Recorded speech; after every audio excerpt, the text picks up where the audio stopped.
سلام، مرحبا بكم معنا في الحلقة الأولى من ديكوري داري. الحلقة ديال اليوم غنهضروا فيها على الكولوارات ولا ممرات مدخل البيت. أول حاجة كنقترحوا لكم هي تعلقوا المرايات في الكولوارات ديالكم، حيت كيعكسوا لينا الضوء اللي كيخلي المساحة تبان أكبر. ثاني حاجة هي تستعملوا طاجيرات اللي يكونوا صغار بقياس ما بين 20 و 25 سنتيمتر، وتقدروا تحطوا فيهم تصاور ولا الديكورات اللي بغيتوا. ثالث حاجة واللي هي الإضاءة، وكتبقى مهمة باش تحل المشكل ديال لي كولوار. في أغلب الحالات كيكون الكولوار مظلم، داكشي علاش خاصنا إضاءة تكون بيضاء، وعلاش لا ما نستعملوش لي سبوت باش يعطيو إضاءة أكثر.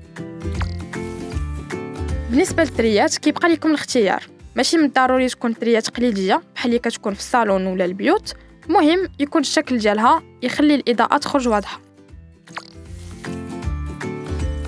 رابع حاجة واللي هي صباغة ديال الحيط ولا بابي بان، كنستعملوا شي صباغه مثلا بيضاء، غوز، غري ولا موف فاتحين، المهم تكون شي كولور باستيل باش تعطي الاضاءه ومساحه اكبر للكولوار. بالنسبه للبابي بان اختاروا شي موديل يكون فيه وليدات صغار ولا يكونوا فيه شي نقوش جايين على الطول.